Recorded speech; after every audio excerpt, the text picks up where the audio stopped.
مجھے اپنے چچا اور اس کی زندگی سے دور جانا ہے۔ ٹرین نے مجھے ایک دوسرے شہر پہنچا دیا، لیکن یہاں کر میری مشکلات ختم ہونے کی بجائے بڑھتی چلی گئی۔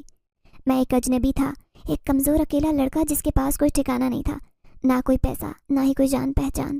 شہر کی گلیوں میں گھومتے ہوئے ہر شخص مجھے خوفناک اور اجنبی لگ رہا تھا۔ میں بھوک سے نڈھال تھا، میرے پاس ایک پیسہ بھی نہیں تھا کہ میں کچھ کھا سکوں، یہاں تک کہ پینے کے لیے بھی میں ترس رہا تھا۔ میں نے کئی جگہوں پر جا کر کام مانگا، لیکن ہر جگہ مجھے دھتکار دیا گیا۔ لوگ مجھے حقارت بھری نظروں سے دیکھتے اور کہتے، یہ کوئی بھکاری لگتا ہے، اسے کام پر رکھنے کا کیا فائدہ؟ ان کی باتیں میرے دل پر چوٹ کرتی، لیکن میں بے بس تھا۔ 3 دن گزر گئے اور ان 3 دن میں میرے پیٹ میں ایک لقمہ بھی نہیں گیا۔ میری حالت اتنی خراب ہو چکی تھی کہ قدم اٹھانا بھی دشوار ہو گئے۔ بھوک اور تھکن نے مجھے بے حال کر دیا۔ میں شہر کی گلیوں میں مارا مارا پھر رہا تھا، اس امید پر کہ کوئی مجھ پر رحم کرے یا مجھے کام دے دے، لیکن ہر جگہ سے مجھے دھتکار ملی۔ میرے کپڑے گندے ہو چکے تھے اور میری شکل ایسی ہو گئی کہ لوگ مجھے دیکھ کر راستہ بدل لیتے۔ میں خود سے پوچھنے لگا، کیا میں نے غلطی کی؟ کیا مجھے اپنے چچا کے گھر سے نہیں بھاگنا چاہیے تھا؟ کیا یہ بھوک اور اذیت ہی میرا مقدر ہے؟ پھر ایک دن ایسا بھی آیا کہ میں چلتے چلتے ایک جگہ پر زمین پر گر پڑا۔ میری آنکھوں کے سامنے اندھیرا چھانے لگا اور مجھے ایسے لگا جیسے میری زندگی کی روشنی بھی ختم ہونے والی ہے۔ میرے دل میں بس ایک ہی دعا تھی کہ اللہ میری مدد کرے، کیونکہ اب میری ہمت جواب دے چکی تھی۔ اس لمحے مجھے واقعی لگا کہ شاید بھوک اور بے بسی کی یہ کہانی ختم ہو جائے گی، لیکن شاید تقدیر نے میرے لیے کچھ اور سوچ رکھا تھا۔ یہی وجہ تھی کہ جب میں ہوٹل کے سامنے بھوک سے نڈال پڑا ہوا تھا، اچانک میری نظریں ایک عورت پر پڑی۔ وہ عورت عجیب سی تھی، نہایت پرکشش، لیکن اس کے چہرے پر ایک پراسرار سی زرد مہرے تھی جو مجھے خوفزدہ کر رہی تھی اور اپنی طرف کھینچ بھی رہی تھی۔ میرے قریب آ کر اس نے مجھ سے کہا، تم بھوکے ہو نا؟ میں نے اپنی حالت کو چھپانے کی کوشش کی، لیکن میری آنکھوں میں بے بسی جھلک رہی تھی۔ اس نے میری طرف دیکھتے ہوئے کہا، یہ لو، یہ کھانا کھا لو۔ میں حیرت سے دیکھ رہا تھا کہ اس نے لذیذ کھانے کی پلیٹ میرے سامنے رکھی۔ میں بھوک سے بے حال تھا، پلیٹ کی خوشبو نے مجھے بے قابو کر دیا اور میں کھانے پر ایسے ٹوٹ پڑا جیسے مدتوں کا بھوکا ہوں۔ کھانے کے دوران میرے ذہن میں عجیب و غریب سوال پیدا ہو رہے تھے۔ یہ عورت کون ہے؟ اس نے مجھ جیسے اجنبی پر مہربانی کیوں کی؟ اور اس کے بعد جو کچھ ہوا وہ اور پراسرار تھا۔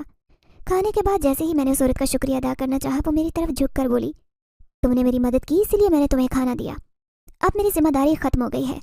یہ الفاظ سن کر میرے ذہن میں سوالوں کی ایک لہر دوڑ گئی۔ میں نے اس سے پوچھا، میں نے آپ کی کون سی مدد کی ہے؟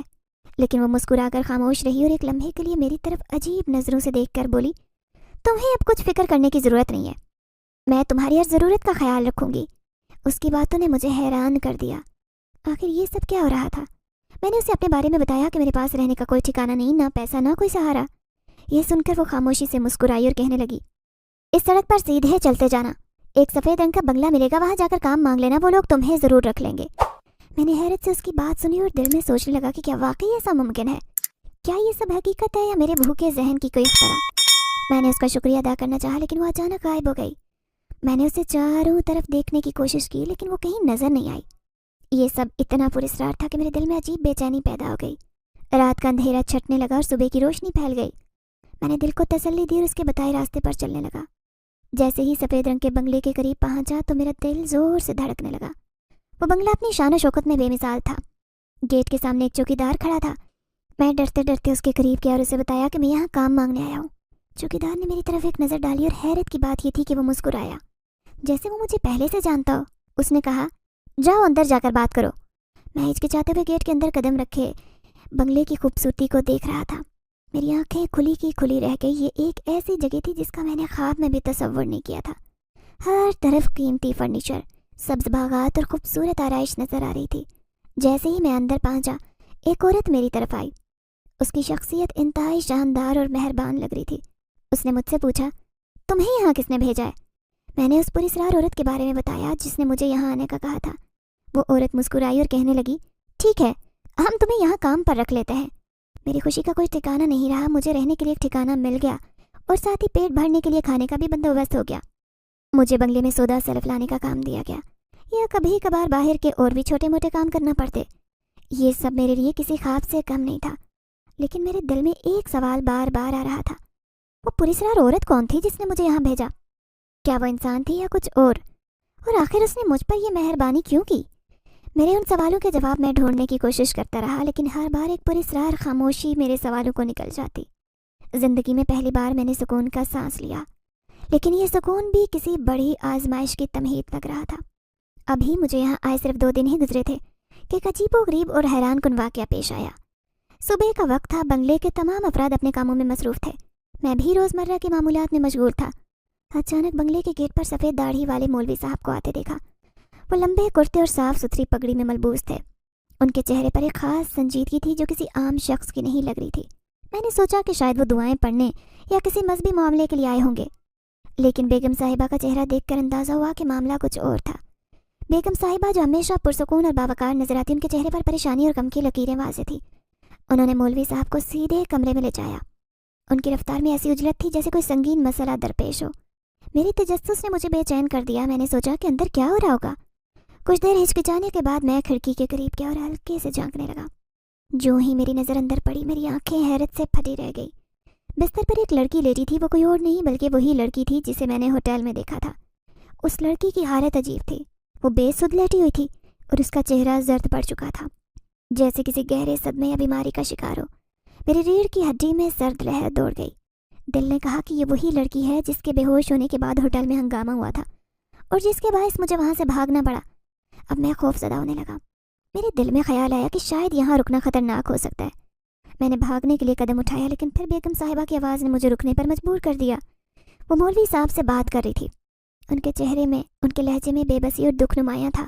وہ کہہ رہی تھی، مولوی صاحب، میں بہت پریشان ہوں، میری بیٹی کو نہ جانے کس کی نظر لگ گئی ہے، کمرے سے باہر بھی نہیں نکلتی، یا تو پورا دن سوتی ہے یا جاگتی آنکھوں سے گمسم کسی سوچ میں ڈوبی رہتی ہے۔ میں سمجھ نہیں پا رہی کہ یہ سب کیا ہو رہا ہے۔ پہلے تو وہ اتنی خوش مزاج اور چنچل تھی، لیکن اب اس کی حالت دیکھ کر میرا دل کٹتا ہے۔ اس کی منگنی بھی ٹوٹ گئی ہے، اس کے بعد وہ مزید عجیب ہو گئی ہے۔ اس کا باپ بھی دوسرے ملک میں ہے، اگر اس کے ساتھ کچھ ہو گیا تو میں اسے کیا جواب دوں گی؟ بیگم صاحبہ کی آنکھوں سے آنسو جاری تھے اور ان کی آواز میں بے پناہ درد تھا۔ یہ منظر دیکھ کر میرے دل میں شرمندگی کی ایک لہر دوڑ گئی۔ مجھے لگا کہ شاید میں کسی نہ کسی طرح اس لڑکی کی موجودہ حالت کا ذمہ دار ہوں۔ مولوی صاحب جو نہایت تحمل سے بیگم صاحبہ کی باتیں سن رہے تھے، آخر کار بولے، بیگم صاحبہ، آپ فکر نہ کریں، انشاءاللہ آپ کی بیٹی بالکل ٹھیک ہوگی، لیکن کچھ باتیں ایسی ہیں جو ہم سب کے علم میں نہیں ہوتی۔ کچھ چیزیں جو میں محسوس کر رہا ہوں وہ ایسی ہیں کہ سب کے سامنے بیان نہیں کر سکتا، لیکن اتنا ضرور کہوں گا کہ آپ دعا کریں اور صبر سے کام لیں۔ مولوی صاحب کی باتیں میرے لیے اور بھی زیادہ پراسرار تھی۔ وہ آخر کیا بات چھپا رہے تھے؟ کیا اس لڑکی کی حالت کا تعلق کسی ایسی چیز سے تھا جو عام سمجھ سے باہر ہو؟ یہ سوچ کر میری بے چینی اور بڑھ گئی اور میں سوچنے لگا، کیا یہ سب کچھ اتفاق ہے یا پھر اس کے پیچھے کوئی بڑی حقیقت چھپی ہے؟ مولوی صاحب کی گفتگو نے بیگم صاحبہ کو تھوڑی تسلی دی، لیکن میرے ذہن میں سوالات کا طوفان اٹھ کھڑا ہوا۔ میں خود کو مسلسل یقین دلانے کی کوشش کر رہا تھا کہ یہ محض اتفاق ہے اور میرا اس معاملے سے کوئی بھی تعلق نہیں، لیکن دل میں کہیں نہ کہیں یہ خوف بیٹھ گیا تھا کہ شاید میں نے اس جانے انجانے میں کسی مصیبت کو دعوت دی ہے۔ اس دن کے بعد سے بنگلے کا ماحول مزید عجیب ہو گیا۔ بیگم صاحبہ اکثر پریشان نظر آتی اور وہ لڑکی بدستور اپنے کمرے میں بند رہتی۔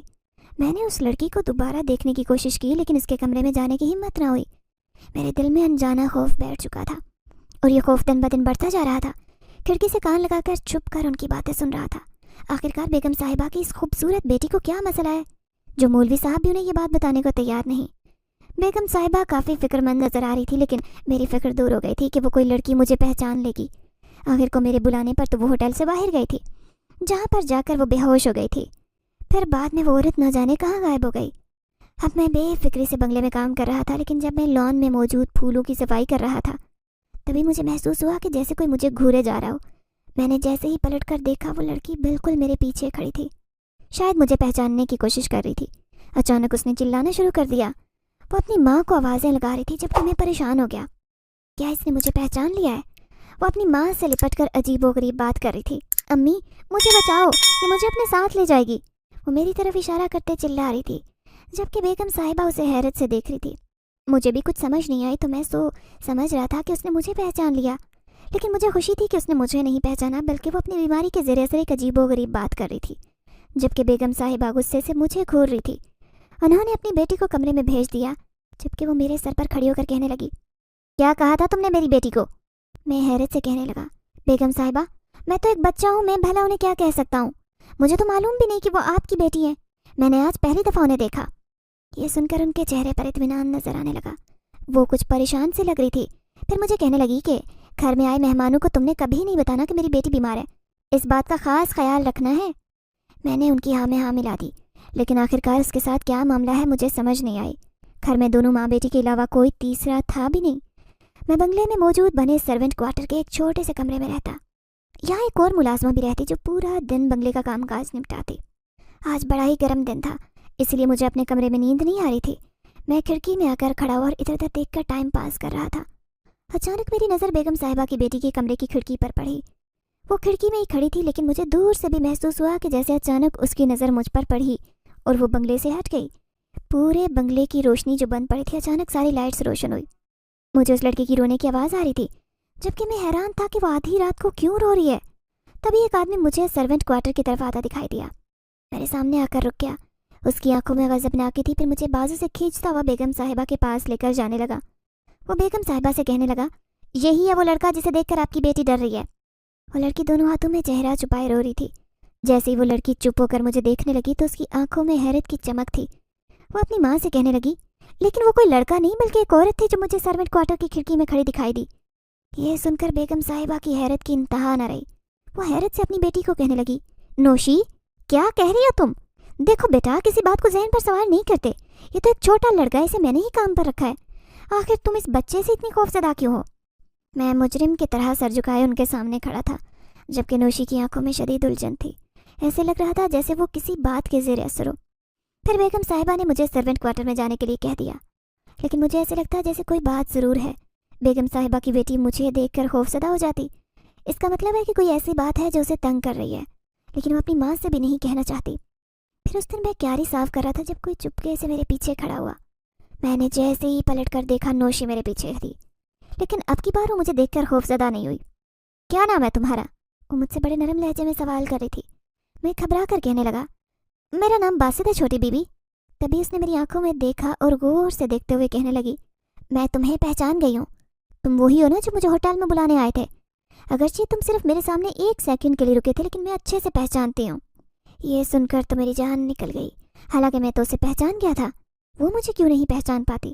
پھر میں سر جھکا کر کہنے لگا، جی ہاں، مجھے معاف کر دے چھوٹی بیوی، میں وہی لڑکا ہوں، لیکن میں جان بوجھ کر آپ کو بلانے نہیں آیا تھا۔ میری بھوک نے مجھے مجبور کیا کہ میں اس عورت کی بات مان کر آپ کے ساتھ یہ سب کروں، لیکن آپ بے ہوش ہو جائیں گی یہ تو میں نے خواب میں بھی نہیں سوچا تھا۔ اس کے چہرے پر بڑی اداسی تھی، پھر وہ کہنے لگی، جانتے ہو اس رات کے بعد سے ہی میری قسمت کی سیاہی عروج پر ہے۔ 2 دن بعد ہی میری منگنی ٹوٹ گئی تھی اور میں اپنے منگیتر سے بہت محبت کرتی تھی، لیکن اب اسے مجھ پر شک ہے، وہ یہ سمجھتا ہے کہ میں ایک آسیب زدہ لڑکی ہوں۔ اس کی اداس آنکھوں کو دیکھ کر مجھے شرمندگی ہو رہی تھی۔ پھر میں جذباتی ہو کر کہنے لگا، لیکن آخر اس عورت نے آپ کے ساتھ ایسا کیوں کیا؟ آپ تو ایک اچھی لڑکی ہیں، پھر وہ کس بات کا بدلہ لینا چاہتی تھی؟ تبھی نوشی نے میری آنکھوں میں جھانکا اور کہنے لگی، وہ عورت نہیں بلکہ جن زادی تھی، شاید اس نے مجھ سے کوئی بدلہ لینا تھا، اسی لیے یہ سب کیا۔ یہ سن کر میری آنکھوں میں خوف کی چمک پیدا ہوئی۔ مجھے یقین نہیں آیا کہ نوشی بیوی نے ابھی ایسی بات کی ہے جو بالکل ماننے والی نہیں ہے۔ میری آنکھوں میں بے یقینی دیکھ کر وہ کہنے لگی، کیا تمہیں یقین نہیں آتا؟ یہی حقیقت ہے، اب وہ تمہاری صورت میں اس گھر میں بھی آ چکی ہے، جو مجھے ہر وقت خوف زدہ کرتی ہے، لیکن آخر آپ نے ایسا کیا کیا ہے؟ اب مجھے پوری بات جاننا تھی۔ میں اتنا بھی چھوٹا بچہ نہیں تھا، ان باتوں کو خوب سمجھتا تھا۔ تبھی اس نے ادھر ادھر دیکھا اور کہنے لگی، میں تمہیں یہ سب بتاؤں گی لیکن جب وقت آئے گا۔ لیکن مجھے حیرت یہ ہے کہ وہ مجھے کہیں دکھائی نہیں دے رہی، نہ ہی مجھے تم سے ڈر لگ رہا ہے۔ یہ سن کر میں تھوڑا خوش ہوا۔ نوشی بیوی نے آج مجھے اپنے دل کی بات کہی تھی کہ ان کے ساتھ کیا معاملات چل رہے تھے۔ یہ بات تو مجھے بھی پتہ چل جاتی، لیکن بیگم صاحبہ نے ایک دن مجھے بلا کر سختی سے کہا کہ میں نوشی سے دور رہوں، کیونکہ وہ مجھ سے ڈرتی رہتی ہے۔ نوشی ان کی اکلوتی بیٹی تھی، ظاہر ہے کوئی بھی ماں یہ نہیں چاہے گی کہ ان کی اولاد کو کوئی بھی تکلیف پہنچے، لیکن میں نوشی بیوی کا خیال پہلے سے زیادہ رکھنے لگا۔ میں چاہتا تھا کہ وہ بالکل ٹھیک ہو جائے، کیونکہ ان کی آنکھوں میں بہت اداسی تھی، لیکن میرے ساتھ کیا ہونے والا ہے یہ میں نہیں جانتا تھا۔ جب ایک رات میں سو رہا تھا تو اچانک ہی مجھے کچھ عجیب سا لگنے لگا، ایسے لگا جیسے میری چارپائی کے پاس کوئی کھڑا ہو۔ میں جیسے ہی نیند سے اٹھ کر بیٹھا تو حیرت کی انتہا نہ رہی۔ وہی عورت مجھے غصے سے کھڑی ہو کر گھور رہی تھی۔ یہ تم کیا کر رہے ہو؟ وہ مجھ پر چلا رہی تھی، اس کی آواز صرف میں ہی سن رہا تھا۔ میں حیرت سے کہنے لگا، میں نے کیا کیا ہے؟ میں اس کی اصلیت اچھے سے پہچان گیا تھا، لیکن مجھے اپنے اوپر حیرت ہو رہی تھی کہ میں ذرا خوفزدہ نہیں تھا۔ پھر وہ کہنے لگی، میں تمہیں یہاں اپنے لیے لے کر آئی ہوں، میری بات مانو گے تو تمہیں مالا مال کر دوں گی۔ یہ لڑکی، اس سے مجھے اپنا بدلہ لینا ہے۔ جس انسان پر میں عاشق تھی وہ اس سے محبت کرتا تھا، اس سے شادی کرنا چاہتا تھا، تبھی تو میں اس کے ساتھ یہ سب کر رہی ہوں۔ مجھے جنزادی پر بہت غصہ آیا۔ میں کبھی بھی اس لڑکی کے ساتھ کچھ غلط نہیں ہونے دینا چاہتا تھا، لیکن میں جاننا چاہتا تھا کہ آخر وہ اس لڑکی کے ساتھ کیا کرنے والی ہے۔ میں سہما ہوا اس کے سامنے بیٹھا تھا۔ تبھی وہ کہنے لگی، میری بات مانو اور اپنی زندگی بدل لو، تم ابھی بہت چھوٹے ہو، ایک یتیم لڑکے ہو، میں تمہیں مالا مال کر دوں گی، بس تم نے میری چھوٹی سی مدد کرنی ہے۔ کیسی مدد؟ اب میں حیران تھا۔ تبھی وہ 2 قدم چلتی میرے قریب آئی۔ ایسے لگ رہا تھا کہ اس نے مجھ پر کوئی جادو کر دیا ہے، کیونکہ میں اس کے سامنے اپنے آپ کو بالکل بے بس محسوس کر رہا تھا۔ وہ کان میں سرگوشی کرتے ہوئے کہنے لگی، کل وہ مولانا اس گھر میں آ رہا ہے، تم کسی طرح نوشی کو اس گھر سے باہر بھیج دینا۔ جیسے ہی وہ گھر سے جائے گی میرا مقصد پورا ہو جائے گا۔ اس کی ماں جو چاہتی ہے وہ اپنے مقصد میں ناکام ہو جائے گی، لیکن مجھے ہر صورت میں ابھی اپنا بدلہ لینا ہے، اس لیے میں کسی بھی طرح اس کی زندگی میں واپس نہیں جانا چاہتی۔ میں حیران تھا کہ آخر وہ ایسا کیوں کر رہی ہے؟ بھلے بھی وہ ایک طاقتور جنزادی ہے، لیکن اسے کسی انسان کو ستانے کا کوئی حق نہیں۔ لیکن وہ مجھے خوب لالچ دے رہی تھی۔ میں بھی سوچ رہا تھا کہ میں کم عمر ہوں، آخر کب تک اس گھر میں رہ کر ضرورتیں پوری کروں گا؟ مجھے بھی زندگی میں بہتری لانے کا حق ہے۔ ایک طرف تو نوشی تھی، دوسری طرف جنزادی تھی جو نہایت طاقتور تھی، اپنی طاقت سے کچھ بھی کر سکتی تھی، اس لیے مجھے کسی ایک کا ساتھ دینا ہوگا۔ میں کل نوشی کو اس گھر سے بھیج دوں گا۔ میں دل ہی دل میں منصوبے بنا رہا تھا، لیکن اگلے دن حیران رہ گیا جب مجھے اس گھر سے قرآن پاک کی تلاوت کی آوازیں آنے لگی۔ صبح ہی صبح پورے گھر میں صفائیاں ہو رہی تھی، سارے ملازم خوب کام کر رہے تھے۔ بیگم صاحبہ مجھے کہنے لگی، تم بھی اچھے سے صفائی ستھرائی کر کے یہ سارا سامان دے آنا۔ اس نے مجھے خوب ڈھیر ساری مٹھائیاں لانے کا کہا۔ وہ کل ہی مٹھائیوں کا آرڈر دے چکی تھی۔ میں حیرت سے کہنے لگا، بیگم صاحبہ خیریت تو ہے؟ آخر گھر میں کیا ہو رہا ہے؟ تو وہ کہنے لگی، آج میرے گھر میں قرآن خوانی ہے، اس لیے میں نے سارا اہتمام کیا۔ میری بیٹی جو بہت دن سے بیمار ہے، جس کی شادی ہونے والی تھی، اس کی منگنی ٹوٹ گئی، صرف اس وجہ سے کیونکہ نہ جانے اس پر کس چیز کے اثرات ہو گئے، جس کی وجہ سے وہ عجیب و غریب حرکات کرنے لگی تھی۔ لیکن میں چاہتی ہوں کہ وہ بالکل ٹھیک ہو جائے۔ مجھ سے اپنی بیٹی کی حالت دیکھی نہیں جاتی۔ آج مولوی صاحب آئیں گے اس پر دم کرنے کے لیے، تو مجھے یقین ہے وہ بالکل ٹھیک ہو جائے گی۔ وہ ایک ماں تھی، کتنی امید کر رہی تھی کہ اس کی بیٹی ٹھیک ہو جائے، لیکن میں اس کی امید توڑ دوں گا۔ جب میں بہانے سے نوشی بی بی سے کہوں گا کہ آپ کا منگیتر کسی جگہ پر آپ کا انتظار کر رہا ہے، انہیں اپنے ساتھ لے جانا بہت آسان تھا، کیونکہ وہ اپنے منگیتر سے بہت محبت کرتی تھی۔ لیکن میں ایسا کر کے ان کے ساتھ کوئی دھوکہ تو نہیں کروں گا۔ بار بار سوچیں میرے ذہن میں آ رہی تھی۔ اب میں ان کے سامنے کھڑا تھا۔ وہ ایک کمرے میں اداس سی بیٹھی تھی۔ میں ان کے سامنے جا کر کہنے لگا، آخر اس رات آپ کے ساتھ کیا ہوا تھا؟ آپ کیوں بے ہوش ہو گئی تھی؟ اس نے غور سے مجھے دیکھا، پھر کہنے لگی، جب سے اظہر کے ساتھ میری منگنی ہوئی تھی، تب سے ہی ہمارے ساتھ کچھ عجیب و غریب ہو رہا تھا۔ میں اس سے بہت محبت کرتی تھی، لیکن سب کا کہنا تھا کہ اظہر کے اوپر ایک جن زادی عاشق ہے، اور اس کے ساتھ جو بھی منگنی کرے گی لڑکی، وہ خوش نہیں رہے گی بلکہ بیمار ہو جائے گی۔ لیکن میں نے کسی کی بات نہیں مانی اور اس سے منگنی کر لی، کیونکہ میں اس سے سچی محبت کرتی تھی۔ لیکن نہ جانے مجھے کیا ہوا کہ جیسے ہی میں اس کے گھر والوں کے سامنے جاتی تو عجیب و غریب بات کرنے لگ جاتی۔ کبھی بیٹھے بیٹھے بہکی باتیں کرتی، تو کبھی بے ہوش ہو جاتی۔ وہ لوگ جو سمجھ رہے تھے کہ اظہر بالکل ٹھیک ہو گیا ہے، اب ان کا کہنا تھا کہ میں ایک ایسی لڑکی ہوں جس کی وجہ سے اظہر پر بھی آسیب آ چکے تھے۔ حالانکہ وہ اسی کے ساتھ تھی، لیکن شاید میں اس کے ساتھ رہنے لگی تھی، اس لیے مجھ پر بھی ایسا انداز ہو رہے تھے۔ پھر اس رات جب ہوٹل میں تم مجھے بلانے آئے، جیسے ہی میں باہر نکلی، میں نے اس عجیب سی عورت کو دیکھ لیا تھا۔ وہ بڑی خوفناک تھی۔ اس کی دہشت سے ہی میں بے ہوش ہو گئی، کیونکہ میں نے اسے دیکھ لیا تھا۔ تبھی اس نے میرے سامنے آ کر کہا تھا کہ میں اس کا پیچھا چھوڑ دوں جس پر وہ عاشق ہے۔ اسی لیے جب میں گھر آئی تو میں نے اپنی ماں سے کہہ دیا کہ میں یہ منگنی توڑنا چاہتی ہوں، اسی کی وجہ سے میرے ساتھ یہ سب کچھ ہو رہا ہے۔ لیکن اظہر کسی صورت یہ منگنی توڑنے کو تیار نہیں تھا۔ لیکن میں سمجھ گئی کہ میرے ساتھ یہ سب کیوں ہو رہا ہے، اسی لیے اظہر روزانہ مجھ سے ملاقات کرنے آتا، روزانہ میرے ساتھ کچھ عجیب و غریب ہوتا۔ پھر ایک دن جب تمہاری صورت میں وہ اس گھر میں آئی، ابھی بھی وہ یہاں موجود ہے۔ میں اس بات سے سخت خوفزدہ ہوں، لیکن میں چاہتی ہوں کہ میں اپنی ماں کی اس پریشانی سے اس کو دور رکھوں، اس لیے میں نے یہ سارا اہتمام کروایا ہے۔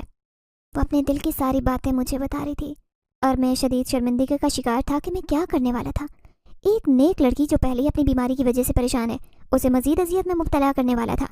لیکن مجھے جنزادی کا ساتھ نہیں دینا، نہ ہی کسی دولت کی تمنا ہے۔ میں نے فیصلہ کیا۔ پھر شام کو مولوی صاحب آئے، لیکن نوشی بی بی گھر میں موجود تھے۔ انہوں نے ایسا دم کیا کہ وہ جنزادی ہمیشہ کے لیے گھر چھوڑ کر چلی گئی۔ مجھے اس بات کی بہت خوشی تھی۔ میں بھی چاہ رہا تھا کہ میں یہاں سے چلا جاؤں، ایسا نہ ہو کہ میری وجہ سے ان لوگوں کو اور تکلیفیں اٹھانی پڑیں۔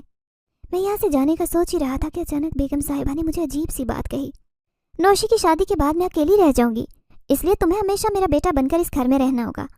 ان کی بات نے مجھے بہت خوشی دی۔ پھر 3-4 دن گزرے تھے جب میں حیران رہ گیا کہ اظہر کے گھر والے شادی کی تاریخ رکھنے آئے۔ اب وہ بالکل ٹھیک ہو چکی تھی، اسی لیے وہ سب شادی کرنا چاہتے تھے۔ مجھے اس بات کی بہت خوشی تھی۔ اگلے دن جب میں سرونٹ کوارٹر میں سو رہا تھا تو اچانک مجھے کسی کی سسکیاں سنائی دی۔ آدھی رات کو میری آنکھ کھل گئی۔ میں اسے دیکھ کر خوف زدہ ہوا، پھر اداس لفظوں میں وہ کہنے لگی، میرا مقصد ادھورا رہ گیا، میری محبت کے ساتھ ساتھ اب میں بھی یہاں سے بہت دور جا رہی ہوں۔ سچ کہتے ہیں ایک جنزادی کی محبت ہمیشہ ادھوری رہتی ہے۔ وہ شدید دکھ کی کیفیت میں تھی۔ مجھے کمرے میں عجیب سی بو محسوس ہوئی، لیکن وہ جنزادی ہمیشہ کے لیے اس گھر سے چلی گئی۔ تھوڑے دن بعد نوشی بی بی کی بھی شادی ہو گئی، لیکن اس کی ماں نے مجھے اپنا بیٹا بنا لیا اور گھر کا اہم کام مجھ سے کروانے لگی۔ میں دوبارہ تعلیم شروع کر چکی تھی، پھر کئی سال گزر گئے، میں جوانی کی دہلیز پر قدم رکھ چکا تھا۔ اگرچہ میری زندگی میں جو بھی عجیب و غریب واقعات ہوئے، ان واقعات نے مجھ پر گہرے اثرات چھوڑے، لیکن میں کبھی بھول نہیں پایا کہ زندگی میں میری ایک نہیں بلکہ کئی بار اس جنزادی سے ملاقات ہوئی تھی۔ جب کبھی وہ میرے سامنے نہیں آتی تھی تب بھی، لیکن نوشی بی بی جب بھی اس گھر میں اپنی ماں سے ملنے آتی تو اس کے چہرے پر خوف کی کیفیت طاری ہوتی۔ ایسے لگتا کہ ابھی بھی جنزادی کا خوف ان کے دل میں موجود ہے۔ ان کی ماں مجھ پر اعتبار کرتی تھی اور میں ان کا بھروسہ نہیں توڑنا چاہتا تھا، کیونکہ ان دونوں ماں بیٹی کی وجہ سے ہی میری زندگی میں آج میں اس قابل ہوا تھا کہ میں عزت سے سر اٹھا کر اپنی زندگی گزار رہا تھا۔